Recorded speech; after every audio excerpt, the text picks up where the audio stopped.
오늘도 예수님의 치유 사역을 말씀드립니다. 가버나움에 예수님이 돌아오셨을 때 일어난 일입니다. 아마 예수님 3년 반 중에 한 1년여 경과된 시점이 아닌가 생각을 해요. 예수님이 가버나움을 본부로 삼으셔서 모든 사역을 하셨기 때문에 다시 가버나움으로 돌아오셨는데, 이때에 한 백부장이 찾아왔습니다. 오늘 말씀의 주인공이 바로 이 로마의 백부장입니다. 그리고 이 말씀의 주제는 역시 큰 믿음에 관한 것입니다. 지난주에도 우리가 수로보니게 여인을 통해서 큰 믿음이 무엇이냐, 큰 믿음의 열매에 대해서 말씀드렸어요. 오늘도 역시 큰 믿음, 그래서 전체 9절의 말씀 중에 큰 믿음에 대한 내용 설명이 8절이 있고요. 나머지 한 절은 결과입니다. 큰 믿음만 있다면 우리의 삶에 어떤 문제도 없습니다. 오늘 바로 이 말씀을 통해서 또 큰 믿음의 은혜를 받으시기를 바랍니다. 예수님 칭찬하시기를 이스라엘 중에서도 이만한 믿음은 만나보지 못하였노라. 이스라엘 전 백성 가운데 가장 훌륭한 믿음이라, 이렇게 칭찬을 하신 믿음. 자, 오늘 이 큰 믿음의 3가지 특징이 있어요. 첫째는 사랑의 믿음입니다. 믿음은 사랑이죠. 신앙이 뭐냐 그렇게 물으면 신앙은 사랑이다라고 말할 수 있습니다. 그리고 그 사랑의 대상은 둘이죠. 하나는 하나님을 사랑하는 것, 그리고 또 하나는 이웃을 사랑하는 것. 하나님 사랑이 첫 번째입니다. 이스라엘아 들으라, 우리 하나님 여호와는 오직 하나인 여호와시니 너는 마음을 다하고 성품을 다하고 힘을 다하여 내 하나님 여호와를 사랑하라. 둘째는 이것이니 내 이웃을 내 몸과 같이 사랑하라 하신 것이라. 이 순서를 바꾸면 안 됩니다. 하나님을 사랑하는 것이 첫째 계명이고 이웃을 사랑하는 것이 둘째 계명이에요. 이 두 계명은 서로 연관되어 있습니다. 만일 이 둘 중에 하나가 부족하면 안 돼요. 하나님을 사랑한다고 하면서 이웃을 사랑하지 않는 사람은 죽은 믿음의 사람이다. 다른 말로 하면 믿음에 결실이 없는 사람이에요. 또 하나님을 사랑하지 않으면서 이웃을 사랑한다는 것은 공허한 도덕론자가 될 뿐입니다. 생명력 없는 그런 신앙이죠. 오늘 말씀에서 보면 이 백부장은 아주 사랑하기 힘든 두 대상을 사랑하고 있습니다. 첫 번째는 노예를 사랑하는 것입니다. 종, 둘로스, 노예입니다. 로마 시대의 노예는 완전히 상품이죠. 물건입니다. 마음대로 사고 팔 수도 있고 처분할 수도 있는 그런 것이 노예입니다. 그런데 오늘 말씀에 보면은 사랑하는 종이 병들었다. 그래도 이 사랑하는이라는 이 단어가 엔티모스, 티메라는 말은 가치라는 뜻입니다. 값. 그래서 여기 사랑이라는 말이 러브라는 뜻이 아니에요. 어떤 영어로 하면 in, 어떤 값어치 있는 사람, 그래서 값이 매겨진 사람, 가치 있는 사람, 이것이 이제 의미가 발전해서 친애하는, 귀중한, 영예로운, 이런 의미가 있는 단어입니다. 그러니까 이 주인에게 있어서 이 노예는 어떤 사람이냐면 아주 귀하고 영예로운 그런 대상이라는 것입니다. 그래서 영어 성경에 보면 valued highly, 높게 평가된 사람, 이렇게 되어 있어요. 노예의 가치가 높다는 뜻이 아니고 한 인간으로서 아주 평가를 많이 해주는 사람이라는 뜻이에요. 로마 시대 노예는 대개가 다 전쟁포로입니다. 그러니까 전쟁에서 전리품으로 얻은 전리품이기 때문에 처분도 내 마음대로 할 수 있어요. 그런데 그럼에도 불구하고 이 백부장이 이 노예를 이렇게 영예롭고 귀한 존재로 인정한 것은 대단한 일입니다. 특히 이 노예가 병들었을 때에 이 사람의 각별한 사랑이 드러났습니다. 어떤 병인지는 모르지만 아주 심각한 상태에 있었어요. 그래서 영어 성경에 보면 이 at the point of death, 죽음의 시점에 이르렀다. 그리고 ready to die, 죽을 준비를 하고 있었다. 임종에 직면한 거예요. 우리가 보통 사람도 뭐 죽음이 가까웠다 그러면 대개는 포기합니다. 아니 뭐 이제 임종이 다 됐는데 임종 예배 드리고 끝내지. 더군다나 노예인데요. 뭐 없어지면 다시 사면 되고 장만하면 되잖아요. 그런데 이 죽어가는 노예를 위해서 이 사람이 얼마나 자존심을 구겨가면서 노력을 하는지를 우리가 살펴봐야 돼요. 이 사람이 예수님께 우선 부탁을 드렸는데 이 사람 스스로가 예수님 앞에 자기 얼굴을 드러낼 수 없을 존재라고 스스로 그렇게 겸손해합니다. 자기 자신이 예수님 만나는 것을 아주 어려워했어요. 그럼에도 불구하고 그 예수님에게 이 힘든 부탁을 한 겁니다. 그것도 자기를 위해서가 아니라 노예를 위해서요. 여기에 이제 유대인 장로들을 심부름꾼으로 보냈습니다. 오늘 2절에 보면 유대인 장로 몇을 보내어 오셔서 그 종을 구원하시기를 청한지라. 가버나움은 꽤 큰 도시인데 그 도시 회당에서 장로라 그러면 그 도시의 유지급에 속하는 사람이에요. 그런데 그런 사람을 한 노예를 위해서 심부름꾼으로 사용한다. 이게 대단히 참 특이한 일 아닙니까?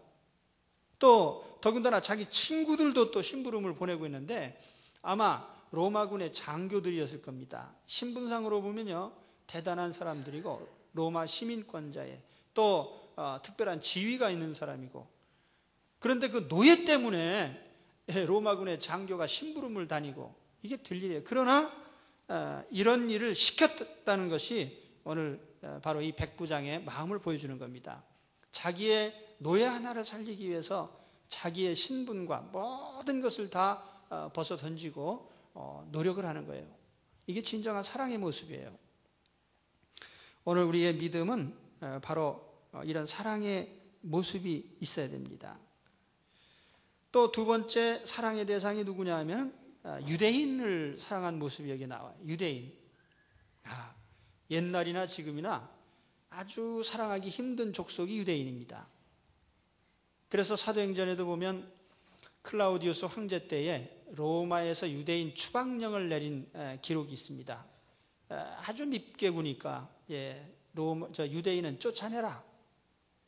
그리고 2차 세계대전 때 히틀러가 유태인 600만을 학살한 것도 같은 맥락이죠.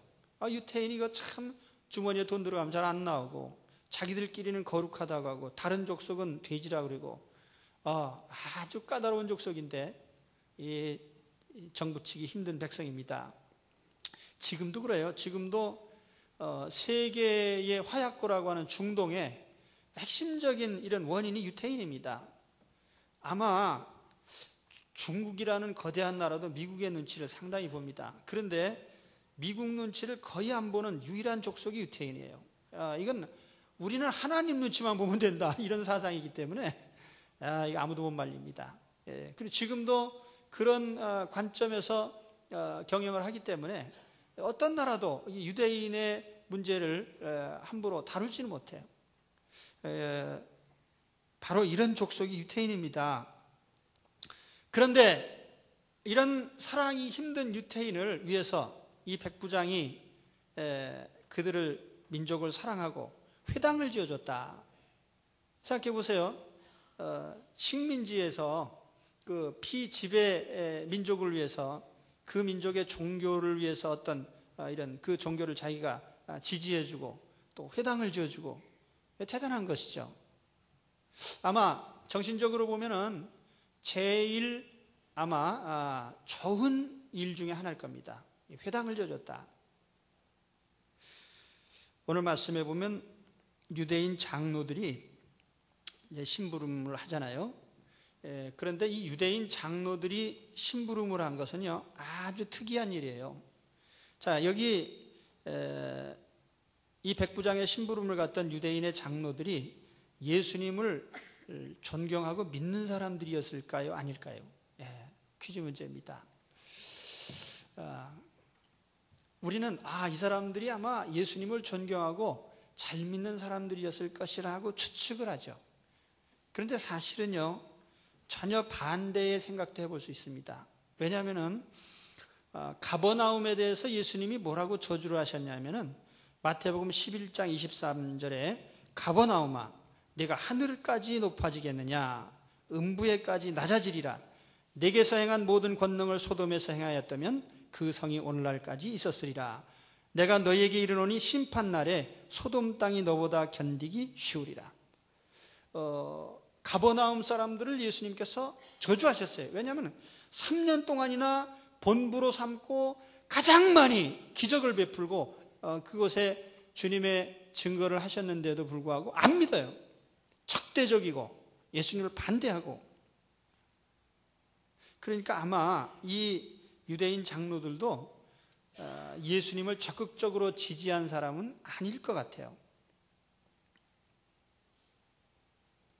그래서 오늘 말씀해 보면 이 사람들이 예수님께 와서 뭐라고 했냐면은 주님께서 예수님이 이 백부장의 종을 고쳐주는 것이 옳은 일입니다. 왜냐하면 이 사람이 유대민족을 사랑하고 회당을 지어줬습니다. 이걸 이제 밝히거든요. 그건 역설적으로 얘기하면은 이 유대인 장로들이 예수님을 찾아가는 것을 아마 가버나움의 동료들이 눈총을 줬을 겁니다. 너 뭐러 거기 심부름 가냐? 그래서 구실을 붙인 거예요. 이 백부장은 우리 민족을 사랑하는 사람이고 회당을 지어준 사람인데 이런 사람이 부탁하는 걸 내가 어떻게 거절하겠느냐, 이런 상황으로 볼 수도 있는 것입니다. 다시 말하면은 이 유대인 장로들이 심부름하기 싫어도 평소에 이 백부장에게 너무 많은 사랑을 받았기 때문에 그 사랑의 빛 때문에 할 수 없이 간 거예요. 그러니까 이런 정도로 생각해 보면은 이 백부장이 평소에 유대인에게 얼마나 극진히 잘해줬는지를 알 수가 있죠. 자, 오늘 말씀에 우리 자신을 한번 보세요. 사랑하기 힘든 사람을 사랑하는 것이 믿음의 증표입니다. 그래서 아무리 믿음 좋다는 사람도요, 정말 이 사랑이 부족하면 그 믿음을 인정하기 어렵다는 거죠. 내 믿음이 정말 큰 믿음일까요? 그렇다면 내가 사랑하기 힘든 사람을 사랑하는지 한번 보세요. 간단해요. 얄미운 사람, 손에 끼친 사람, 주는 것 없이 미운 사람, 이런 사람을 사랑할 수 있느냐?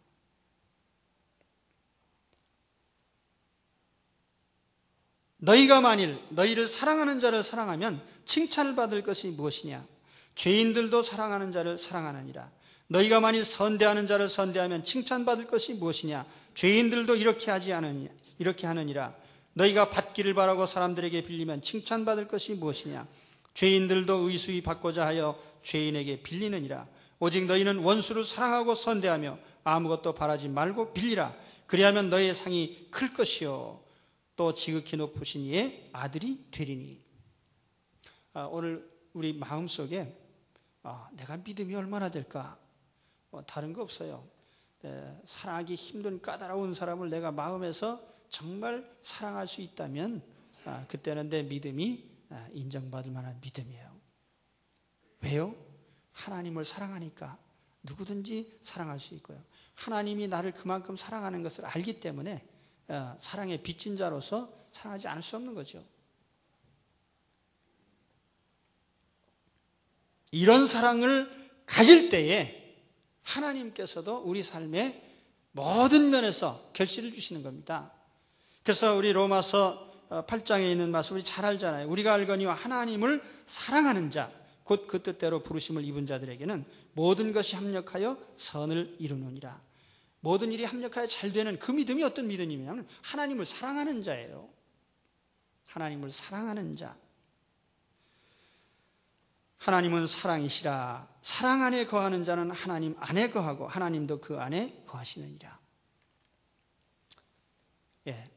다음으로 넘어가겠습니다. 큰 믿음의 두 번째요. 겸손의 믿음입니다. 큰 믿음은 겸손의 모습으로 나타납니다. 믿음이 클수록 겸손합니다. 사람 앞에서도 겸손하지만 본질적으로는 하나님 앞에 겸손해야 됩니다.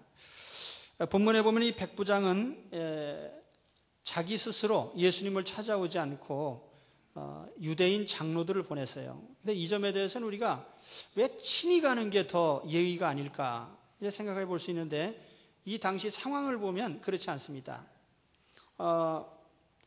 식민지에서 제일 미움받는 사람이 누구냐면 이 강제로 지배하는 사람들인데, 일제시대 식민 지배에 참여했던 사람 가운데 제일 보기 싫은 사람이 누굽니까? 예? 누구예요? 총독부에 근무하는 사람인가요? 아마 순사일 겁니다. 순사. 외정 때 순사. 일제 앞잡이. 예. 근데 이 강제로 집행을 하고 세금을 징수하고 그 백성들을 강제로 통제하는 이 역할을 한 것이 로마 군대였습니다. 그 로마 군대는 식민지에서 강압적으로 지배하는 앞잡이에요. 근데 거기에 백부장이니까 유대인에게는 사실 미안한 존재죠. 자기가 일제시대 경찰서장 같은 사람인데 이 사람이 유대인에게, 피정복민에게 당당하게 자기가 나서질 못한 겁니다. 그래서 유대인인 예수님에게 유대인의 장로들을 보낸 거예요. 물론 자기의 위세로, 로마 장교의 위세로 예수님에게 말 타고 가서 고쳐내시오라고 말할 수도 있겠죠. 그러나 그것은 도저히 할 수 없는 일이에요. 또 친구들을 보낸 것도 그렇습니다. 왜 자기가 가지 않고 예수님이 이제 심부름꾼을 보내가지고 예수님이 찾아오십니다. 오시는데 집에 거의 다 오셨을 때 또 친구들을 내보냈어요. 그래가지고 우리 집에 들어오시면 안 됩니다. 우리 집에 들어오시는 건 내가 감당을 못합니다. 이 사람이 이렇게 표현을 했어요. 그렇죠? 수고하지 마옵소서. 내 집에 들어오심을 나는 감당치 못하겠나이다. 이 감당한다는 말은 어떤 목표치에 도달할 만큼 충분하다는 그런 의미가 있는데, 다시 말하면 내가 예수님 앞에 얼굴을 드러낼 만큼 내가 그렇게 경건한 사람은 못 됩니다. 그런 의미예요. 그래서 영어 성경, NASB 영어 성경에 보면 이렇게 기록이 되어 있어요. 왜냐하면 I am not worthy for you. 나는 당신에게 그렇게 값 있는 존재가 아닙니다. To come under my roof. 내 지붕 아래로 들어오게 하실 만큼 내가 그런 존재가 못 됩니다. 이제 이렇게 우리가 비유하면 아마 쉽게 이해가 될 거예요. 개하고 주인과 또 소유 관계가 있는데, 내가 아무리 개를 사랑한다 해도 개가 아프다고 해서 개 집에 기어 들어갈 수는 없잖아요. 그렇죠? 똑같은 비유를 한 겁니다. 지금 내 비천한 하인 때문에, 종 때문에 여기까지 오시라고 한 것도 내가 감당 못할 일인데, 어떻게 이 누추하고 나 같은 허물 많은 사람이 사는 이 집에 주님이 들어오십니까? 들어오실 수는 없습니다. 그건 내 스스로가 용납이 안 됩니다. 그만큼 자기를 낮춘 거예요. 그래서 다시 말하면 신앙이란 무엇입니까? 하나님 앞에서 자기 자신을 보는 겁니다. 자기 모습을 발견하는 그것이 우리 신앙이에요. 믿음의 출발점이 어디 있죠? 하나님 앞에서 내 자신의 진실한 모습을 발견하는 것이 우리 믿음의 출발점이에요. 내가 하나님 앞에 정말 비천한 인간임을 아는 것입니다. 이번 주 말씀 별로 은혜가 안 되죠. 그렇지만 하여튼 제가 이제 말씀은 드립니다. 그 은혜를 받으시든지 안 받으시든지 저는 주시기를 바라고, 아무튼 소크라테스가 너 자신을 알아라 이렇게 말씀했죠. 이거는 내가 IQ가 얼마인지 체중이 얼마인지 이런 걸 알라는 말이 아니고, 내가 얼마나 무식한지를 알아라. 내가 얼마나 몰상식하고 무식한 존재인지를 알아라. 그러면 겸손해지는 거죠.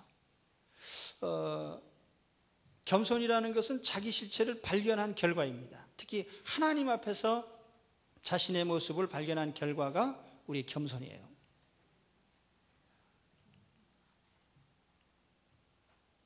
대개 보면 그래요. 목청 높고 큰 소리 잘 치는 사람이 누구냐 하면은요, 되게 무식한 사람들이죠. 칸트가 철학자인지 음악가인지 미술가인지 모르는 사람이에요. 이런 사람이 큰 소리를 잘 칩니다. 또 공부도 아주 잘하는 사람은 겸손하죠. 어정쩡하게 하는 친구가 항상 교만해요. 왜냐하면 학문이라는 것도 우리가 공부를 해보면은 하면 할수록 힘들고 어려운 걸 알게 돼. 내가 얼마나 모르는지를 알게 돼. 그러니까 내가 사실 공부를 깊이 하고 많이 했다면요, 조용할 수밖에 없어요. 그냥 겸손할 수밖에 없습니다. 내가 무식한 걸 알기 때문에요. 우리 교양이라는 것도 그래요. 내가 교양 없는 사람이라는 걸 알면 잠잠하죠. 그런데 사실 세상은 그렇지 않아가지고 거꾸로 돌아가죠. 비엔나 필하모니 오케스트라가 왔는데 S석 입장료가 40만 원이라고 그러더라고요. 그런데 졸지에 다 팔렸다고 그래요. 그러니까 부자들이 많다 그런 얘기도 되고, 일본에서는 반값이라고 하고 또 다른 나라에서는 그보다 더 싸게 10만 원대도 있다고 하는데 우리나라는 40만 원도 잘 팔려요. 그 음악을 그렇게 많이 아느냐 몰라도 비싸게 주고 사면 교양 있는 사람으로 알기 때문에 혹 그렇지 않았나. 그런데 사실 우리 사회가 어떤 돈이 있으면 무슨 상류층이다 이런 그릇된 평가를 해요. 그러다 보니까 사람이 교만해집니다. 교만해져요. 그래서 예수님께서 부자가 천국에 가는 것은 낙타가 바늘구멍으로 들어가는 것보다 더 힘들다 그렇게 말씀하셨어요. 교만 때문에. 이제 영적인 얘기를 해봐요. 영적으로도 그렇습니다. 내가 하나님 앞에 서보니까 얼마나 죄가 많고 부족한 사람인지를 알게 되는 것입니다. 그래서 구약시대에 하나님을 대면했던 사람은 다 똑같이 한마디씩 했어요. 나는 죽었다. 화로다 나여 망하게 되었도다. 이사야가 그런 얘기를 했어요. 만화는 뭐라고 얘기를 했냐면은 우리가 하나님을 보았으니 반드시 죽으리로다. 하나님 앞에 내 자신을 세워보니까 죽을 죄밖에는 보이는 게 없어요. 부족한 인생. 하나님 인정하지 않고 살고 하나님 모른 척하고 하나님 경배하지도 않고 계명을 지키지도 않았고 그렇잖아요. 우리가.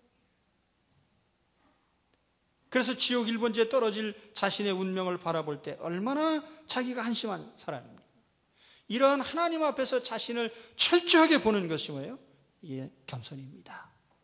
그래서 우리가 참 신앙 안에 들어오려면 겸손의 믿음을 가진 자가 되어야 됩니다.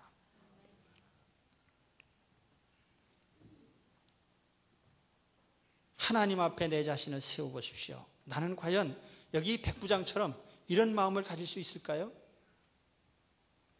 하나님, 나는 정말 주님 앞에 내 자신을 세울 수 없는 사람이기 때문에 도저히 얼굴을 들 수 없습니다.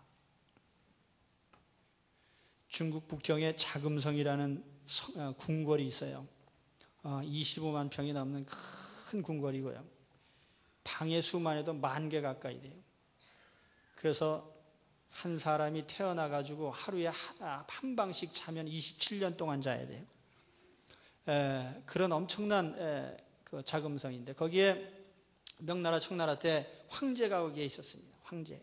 외국 사신이 이 명나라 청나라 황제를 만나러 들어가려면 어떻게 해야 되냐? 제일 밖에 큰 대문을 통과합니다. 거기 위풍당당한 병사들이 지키고 있는 문을 탁 통과해 들어가요. 그리고 들어가서 황제는 어디 있나 하니까 문이 또 나와요. 그래서 그 문을 또 열고 들어갑니다. 황제는 이쯤에 있을까? 네, 문이 또 나와요. 그래서 문을 열고 들어가도 자꾸 열어야 돼요. 그때마다 이 사신의 마음이 어떻게 돼요? 주눅이 팍 드는 거죠. 와, 황제는 얼마나 대단한 사람이기에 내가 이렇게 만나기 어려울까? 그런데 오늘 많은 사람들이 그래요. 바로 하나님께 나오라. 우리 예수 그리스도 안에 있으면 누구든지 하나님의 자녀라고 하니까 하나님 만나는 게 본래 그렇게 쉬운 건 줄 알고 있어요. 그렇지 않습니다. 우리는 하나님 앞에 설 수 없는 사람이에요. 우리가 한 나라의 황제 앞에 서는 것도 그렇게 힘든 일인데 창조주 하나님 앞에 우리가 서는 것이 그렇게 쉬운 일인가요? 바로 그 자신을 깨닫는 것이요, 바로 겸손입니다. 여기 백부장은 예수님에 관해서 소문으로 들었다고 합니다. 근데 이 소문을 들었다는 말은요, 뜬 소문을 들었다는 얘기가 아니고, 이 본문을 보면은 누구에게 예수에 관해서 들었다 이런 표현입니다. 이 아쿠사스테 페리투 예수, 예수에 관한 얘기를 들었다 그런 뜻입니다. 그런데 예수에 관한 그 얘기를 지나가는 얘기를 들은 게 아니라 정확하게 들었어요. 그리고 이분은 메시아구나, 이분은 하나님의 아들이구나, 이분에게 내 인생을 의탁해야 되겠구나, 그런 그 예수 그리스도를 제대로 알게 된 것입니다.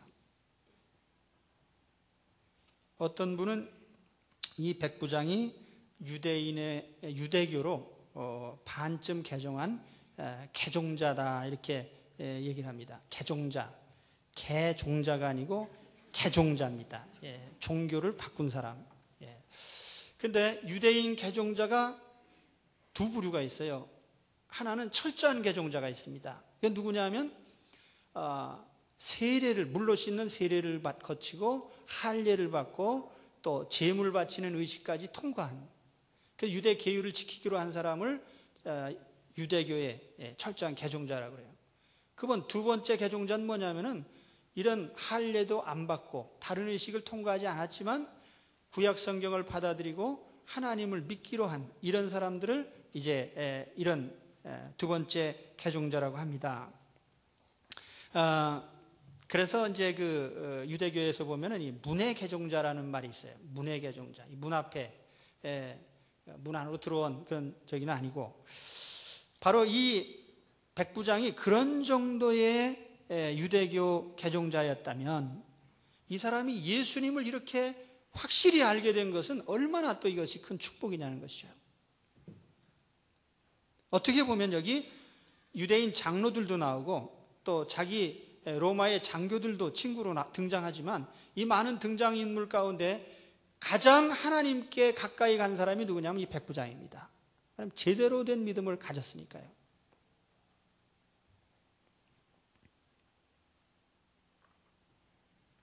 구원은 하나님을 알아보는 것으로 하나님 앞에서 자신의 모습을 보는 데서 시작이 됩니다. 오늘 말씀에서 이 백부장은 자기를 지극히 낮췄어요.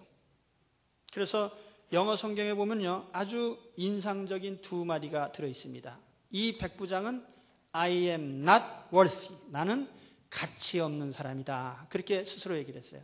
그런데 유대인 장로들이 와서 뭐라고 하면 He is worthy, 그는 가치 있는 사람이라고 평가를 합니다.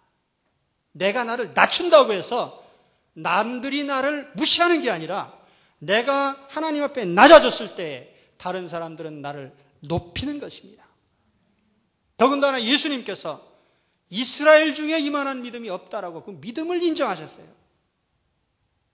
자기 자신의 모습을 철저히 깨달은 이 사람에게, 하나님 앞에서 자기의 존재를 철저하게 인식한 이 사람에게 예수님은 최고의 신자라는 그런 타이틀을 주셨습니다.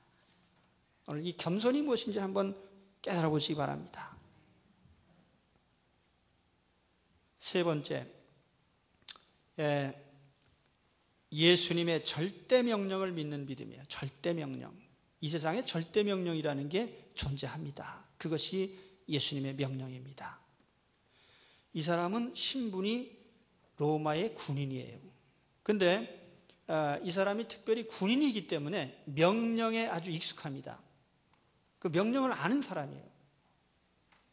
이 사람이 명령 속에 사는 두 가지 오늘 그 사회적 배경인데, 하나가 군대 체제입니다. 로마 군대는요, 물론 해군도 있고 로마를 수비하는 황제 수비대도 있지만은 일반 보편적인 보병 조직을 보면은요, 제일 위에 군단이 있습니다. 이 레기온 혹은 리전이라고 하는데요, 군단은 대략 3,000명에서 6,000명의 사람들로 구성이 되어 있고, 이 군단이 로마 전체 제국 안에 대략 한 30여 개가 있었어요. 그러니까 작게는 9만 명에서 18만 명의 이런 군대가 있었고요. 이 한 개 군단은 보통 10개의 보병대, 코호르트라고 하는데요. 우리로 하면 뭐 대대 정도 되는 그런 병력이에요. 그리고 숫자적으로 보면 이 코호르트는 대략 300명에서 600명 정도의 숫자로 구성이 되고 다시 3개 중대로 편성이 됩니다.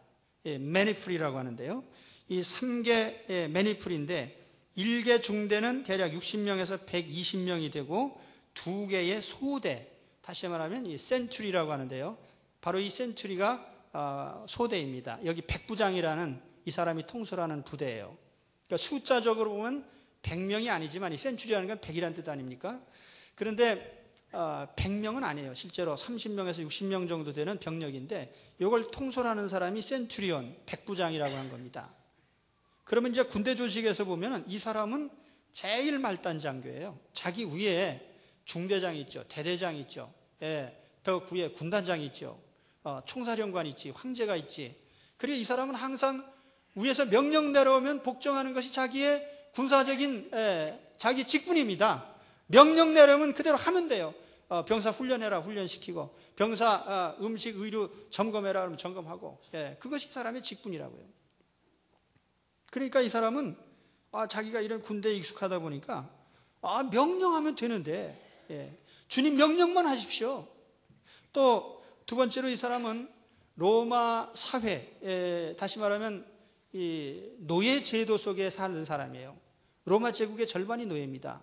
그리고 그 노예들은요, 주인이 명령하면 그대로 들어야 돼. 그런데 주인의 명령을 불복종했다. 그럼 그것으로 죽일 수 있습니다. 그러니까 자, 군대적으로 생각해봐도 명령하면 들어야 되는 것이고, 노예와 상전의 관계에서도 생각해봐도 명령하면 듣는 게 이것이 순리라고 말이죠. 그래서 오늘 말씀해 보세요. 6절에서 8절에 보면 말씀만 하사 내 하인을 낫게 하소서.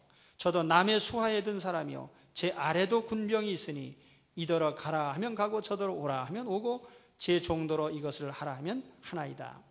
명령대로 움직입니다. 우리는. 그러니까 주님도 명령만 하시면 됩니다. 그런데 여기 무슨 명령이에요? 사람에게 내리는 명령이 아니고 병을 향해서 내리는 명령이에요. 이 악한 병아 고침을 받아라. 악한 병아 물러가라. 그러면 이제 그 명령이 들어진다는 것입니다.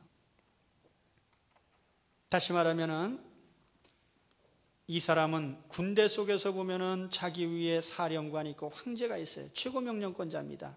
그런데 그거보다 더 위에 예수님이 계신 것으로 인정했어요. 또 그는 사회적으로 보면은 자기는 자유인이고 시민권자지만 자기 밑에 노예가 있지만은 그 노예의 상전보다 모든 사람의 상전이 예수님이신 것을 그는 인정한 것입니다. 그래서 명령만 하시면 다 됩니다.